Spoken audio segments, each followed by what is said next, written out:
homme. Amen. Cela se passait avec les pharisiens de la Bible. C'était des gens qui croyaient en Moïse, mais ils ne croyaient pas en Jésus.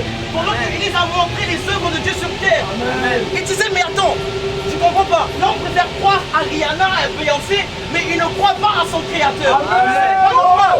Laissez-moi vous dire, je vais vous annoncer une nouvelle. Cette nouvelle, c'est Jésus-Christ, il est tellement merveilleux. Vous savez, il nous a laissé le libre arbitre. L'homme peut décider de ses choix. Mais l'homme, qu'est-ce qu'il fait avec la liberté que Dieu lui a donnée? L'homme fait du n'importe quoi. L'homme fait des rapports hors nature. L'homme va même faire des rapports sexuels avec d'autres animaux.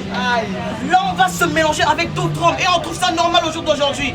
Les hommes et les hommes. Dieu n'a pas créé hommes et hommes, il a créé hommes et femmes. Mais au jour d'aujourd'hui, il y a tout ce désordre dans le monde. Pourquoi? Parce que la nature de l'homme, elle est mauvaise. La nature de l'homme, elle est remplie de péché. Les gens, il y a des femmes qui vont avec des animaux, des femmes qui vont avec des femmes. Laissez-moi vous dire, mais comment vous voyez cette société là où il y aura là où vos enfants iront à l'école avec des enfants qui ont 2 papas et 2 mamans? Qu'est-ce que vous allez répondre à ces enfants qui vont poser la question, maman, pourquoi mon ami a 2 papas? Pourquoi moi j'ai pas 2 papas? Qu'est-ce que vous allez lui dire? Et au jour d'aujourd'hui, on aime ça, on est là, on regarde ça, on dit rien. On laisse le monde, la société devenir du n'importe quoi.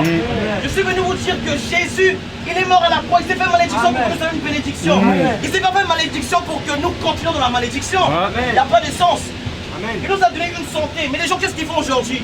Leur santé, ils la gaspillent avec la drogue, avec l'alcool. Les gens, ils vont même payer pour nuire à leur santé.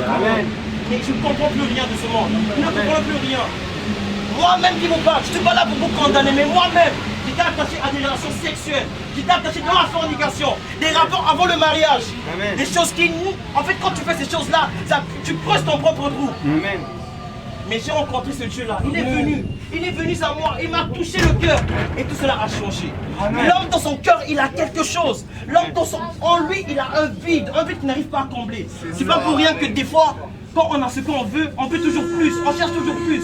C'est pas pour rien, mais je suis venu te présenter quelqu'un qui peut combler ce vide-là. Cette personne, c'est Jésus-Christ. Il n'est pas seulement pour mentir, mais il est Dieu. Quand il vient, on dit quand tu parles de Jésus, quand tu mets en action son nom, tous chez nous fléchissent et toute langue confesse qu'il est Seigneur. Tous chez nous fléchissent, toute maladie, toute chose qui n'est pas de Dieu, parce que nous sommes l'image de Dieu, toute chose qui n'appartient pas à Dieu fléchissent. Même les gens qui ne croient pas vont dire qu'il est Seigneur. Et c'est ma prière d'aujourd'hui parce que la Bible dit aujourd'hui même que tu entends sa parole, non, Dieu n'est pas ton cœur, mais ouvre ton cœur à sa parole, et à sa parole va t'affranchir. Si vous voulez la vérité est dans la parole. Avec grand amour, je vous dis que Jésus vous aime et il veut changer quelque chose.